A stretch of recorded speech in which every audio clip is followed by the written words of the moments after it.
This is episode 22 of the Arts Academy podcast with Victor Varnado and Roxxy Haze. How to submit your writing to an editor with special guest Lesley Ware. Hey, everybody. Welcome to the Arts Academy podcast. I am Dean Victor Varnado, and today I am also here with Deputy Headmistress Roxxy Haze, getting her ring light set up. This looks terrible. And of course, our guest today, Lesley Ware. Today, we're going to be talking about how to get published in a couple of different ways. The first way we're going to talk about is how to get published, how to get an article published, and then we're going to be talking about how Lesley went about getting her first book published. All right, and remember, if you're watching online, all you have to do is put a message in the comments, and you will be able to we'll be able to see it and answer your questions if you have any. I know that people haven't started quite watching yet, but as soon as people start building up and watching, we'll make the announcement again. But right now, we're just recording for everybody out there in podcast land to hear the full thing. All right, so let's talk about how to get published. Now, what I'm going to do is I'm going to make this super easy for everybody. I'm going to show you the letter I wrote to an editor that got my first article published. And I'll tell you what I was told to do before I sent the letter, and then how I followed up to finally get published. Totally simple. Then I'm also going to show you how to find editors' email addresses to pitch them your stories. Okay, so first of all, let's talk about writing the cover letter to get published to an editor or your cover email.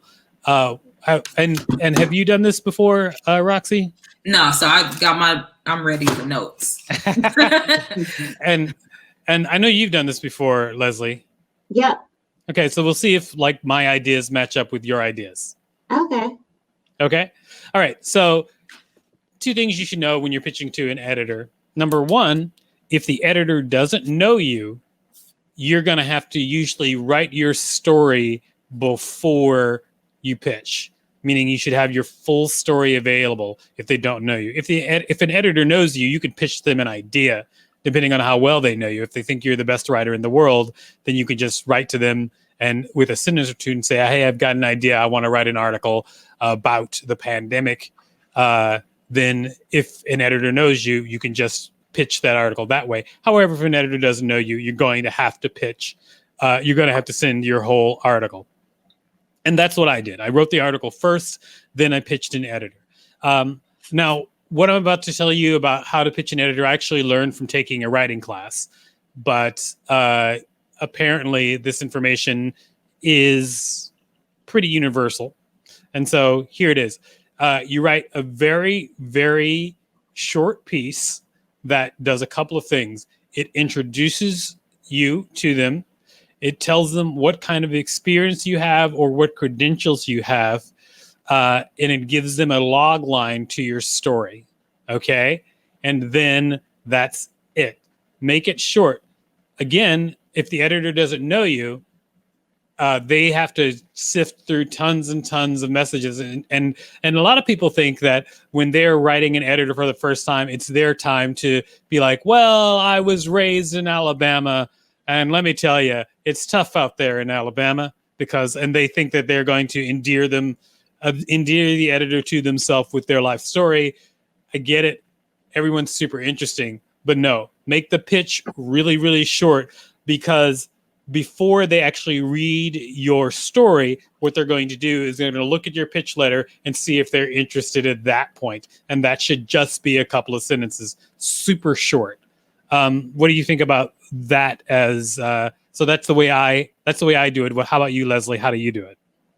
I haven't done it a lot of times, but that sounds accurate. I'm actually looking right now to see if I can find a pitch letter that I've written before to see if it like matches up, because it's been a while. And I just realized I have done that. Oh, you have?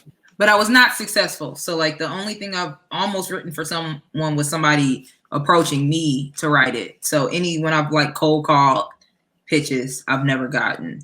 So you were not successful when you pitched. Do you remember what your pitch letter was like? I'm doing like Lesley. I'm about to look right now. I had found a template online, and it probably was too long. It may have been. I can show you. I'm going to show you mine right now. Everyone, this is my pitch letter that sold my first story right here. Let me see. Oh, that's really short. Super short. That is dope. Super short. So basically, I mentioned the person that sent me or who gave me the information, which was Susan Shapiro. Susan Shapiro suggested I reach out to you with this essay. My letter says, I hope you will consider my piece about my date whose parents refused to let me take her to prom once they discovered my race and my race and the caper I concocted to get around them. I'm an African-American comedian with albinism who has appeared on Conan and Jimmy Kimmel Live. My story is pasted below and attached. Thank you, Victor Varnado. That was it. Okay. And then that's another thing that you should do. You should paste your message in the email and also attach it as a PDF.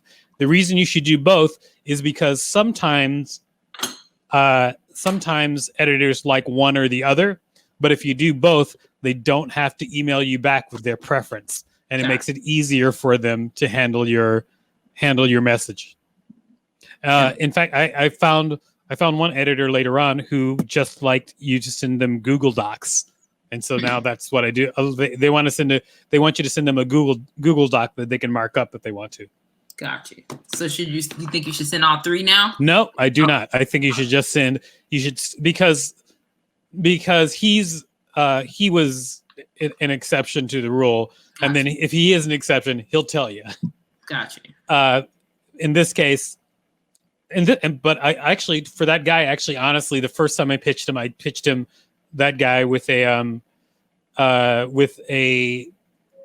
attachment and with the letter inside the email the essay inside the email, and he was fine with that. But it was when he was starting to consider it, that's when he was like, Google Docs all the way, man.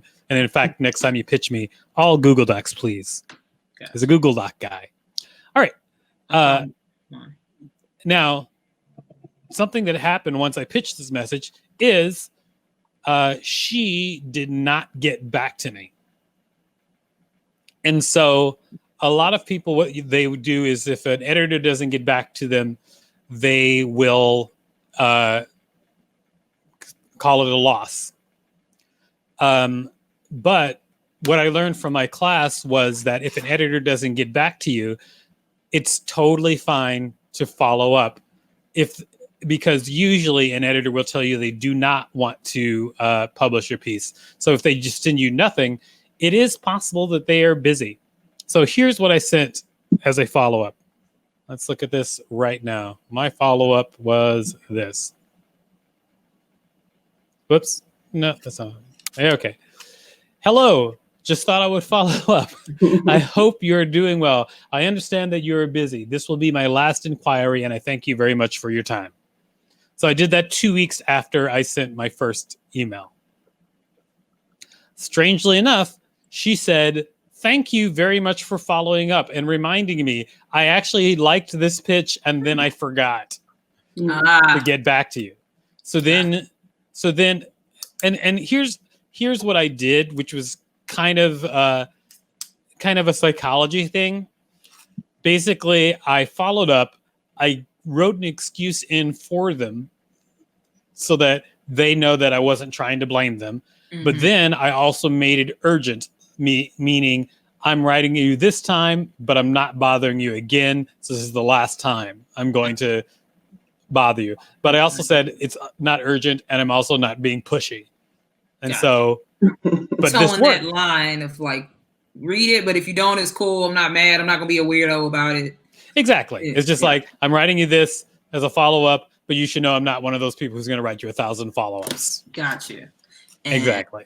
I actually found mine, and then I realized like, so they didn't want this pitch, but then the one that did not get published, like they contacted me to write something else. It didn't get published, but I think that they read this, and that's why they contacted me later. Oh, about the other one. Yeah, this one wasn't that bad. It's longer than what would you mind sharing the pitch with us? Yeah. Hello, my name is Roxxy Haze. I'm a comedian and writer. I very recently, as in today, published a post on Medium about what I do to prepare for a stand-up comedy show. I believe a more fleshed out version of this piece would be great for the comedy section of this publication. I speak to a lot of people who are interested in doing stand-up but are scared. I believe an article from a first-person perspective about what really happens before a show can inspire some of those people to potentially try stand-up themselves. Additionally, as a Black female comedian, I believe I can provide a fresh perspective. Here's the post, and I linked it. Thanks for your time. Gotcha. I mean, I know that in the class that I was taking, they would be like, that's too long. Yeah, but so much. But it depends what works with you. Also in the class that I took, they would say, if you're pitching to somebody the first time, write it. Oh, yeah, I didn't put the whole thing in the copy and paste thing in there, like you said. Exactamundo. So well, anyway, copy paste. And in fact, I've used this very same 2-letter tactic to sell more than one thing. It's just something that I started doing. Like, I'll write one letter, and if they don't respond, I'll just write them another in 2 weeks. So when I write them the first letter, I put 2 weeks in my calendar, and then I get a reminder, hey, write this person back if you haven't heard back from them yet. And that's pretty much exactly how I've sold stuff. What do you put in the subject line? In the subject line, it's usually, let me double check to make sure, but I think it's usually, it usually says pitch. And then this is what I do. I write pitch so they know it's a pitch, and then I put a hyphen, and then the title of the engaging title of the pitch. In this case, it was called "I Stole a White Girl and Took Her to Prom." Got you. So you get them from the subject line, because I was like, oh shoot, how'd you steal it? Yeah, that's good. I try to get them from the subject line, and so yeah, and you can also put things like timely pitch, which lets people know that whatever you're pitching, you are it reflects the times or it's about what's going on right now. Like, I'm working on a timely pitch right now that has to do with just the way the world is changing right now socially, with white people suddenly discovering there's racism. Like, oh my gosh. Anyways, but I'm doing a timely pitch about that right now. Gotcha. And so when I pitch that one, I will put timely in the subject line so that they know that they should read it immediately, or else it's not going to be an evergreen piece. Gotcha. Okay. Yeah, that all makes sense. And now let's talk about, actually, this first section is probably going to be small, because basically all we're doing is talking about how to pitch that piece, and then how to find emails for your editors that you want to pitch to. So let's talk about how to find emails for editors that you want to pitch to. There's really a great thing that I really am surprised not many people know about, that I'm going to show you if you're trying to write. But it's one of my favorite things. But first of all, let's talk about the first 3 things, and we'll talk about the last one, which, as you can see, is Media Bistro. So one thing I'll do if I'm trying to find an editor's email address is I'll read an article in the publication that I want to pitch to, and then I will befriend that writer online. I don't befriend them by tagging them, hey, who's the editor for this thing you wrote in? I befriend them by saying, hey, I read your piece. I thought it was great. Or I really enjoyed it, or it spoke to me this way or that way. They'll usually respond, and then you can say, I am a writer myself. I'm interested in pitching to that place. Can you give me the contact for the editor? Usually, people will give you the contact for the editor because it's the editor's job to find pieces. Sometimes they won't. I have had people reach out to me.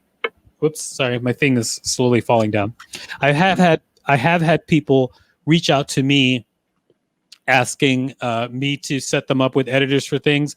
But if it's somebody who I have absolutely no idea about, then sometimes I will just not give them the editor, because I was just like, hey, I don't know your work. I don't want to pass it on. But But I will tell them a great way to find an editor is, let's just jump to number 3 here, is Google it. A lot of publications, if you just Google it, they tell you where to pitch and how to pitch. Like, for instance, Modern Love, which is the New York Times very popular column about love stories in the modern days, obviously, they tell you right there how to pitch. The New Yorker on their site tells you how to pitch to the New Yorker. A lot of places don't hide how to pitch to them. Also, another place, got to panels. That should say go to panels, but it says got to panels. So let's roll with it. Anyways, go to panels.